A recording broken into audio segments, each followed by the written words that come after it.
ఈ రాత్రి హైదరాబాద్లో చూడబోయేది రెండు జట్ల మధ్య మ్యాచ్ కాదు, అచ్చం అద్దంలో చూసుకున్నట్లుండే రెండు జట్ల పోరు.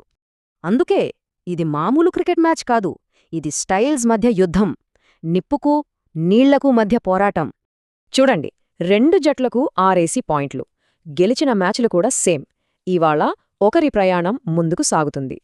సరే, ముందుగా నిప్పు గురించి మాట్లాడుకుందాం. అదేనండి మన సన్ రైజర్స్ హైదరాబాద్ విధ్వంసకర బ్యాటింగ్ లైనప్.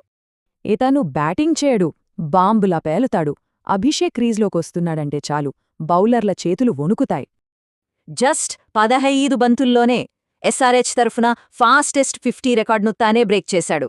ఆలోచించండి. ఇక కెప్టెన్ ఈశాన్ కిషన్ ముందుండి నడిపిస్తూ గ్రౌండ్కు నిప్పు పెడుతున్నాడు. 170 స్ట్రైక్ రేట్తో 213 పరుగులు. ఇతనే కదా ఈ జట్టుకి అసలైన గుండె చప్పుడు. ప్రపంచ క్రికెట్లోనే అత్యంత ప్రమాదకరమైన సైలెంట్ కిల్లర్ ఇతను. వస్తాడు, అంచనా వేస్తాడు, నాశనం చేస్తాడు. ఇతను నోటితో కాదు, బ్యాట్తో మాట్లాడతాడు. ఈ సీజన్లో ఇప్పటికే 3 హాఫ్ సెంచరీలు బాదాడు. అయితే ఎస్ఆర్హెచ్ అసలు ఎక్స్ ఫ్యాక్టర్ ట్రావిస్ హెడ్. ఈ సీజన్లో ఇంకా సైలెంట్గా ఉన్నాడు, చాలా సైలెంట్గా. ప్రతి సైలెంట్ మ్యాచ్ ఆ అగ్నిపర్వతం బద్దలయ్యే రోజుని దగ్గర చేస్తోంది. ఇది ఢిల్లీకి చాలా భయంకరం.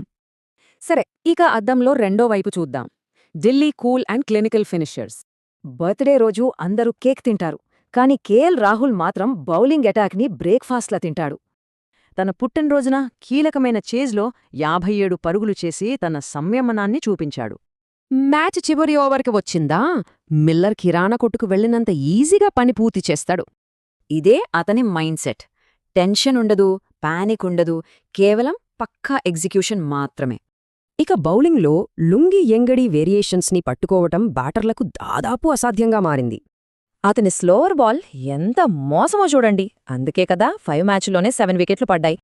ఆ తర్వాత వస్తుంది అసలైన puzzle, Kuldeep Yadav left arm wrist spin.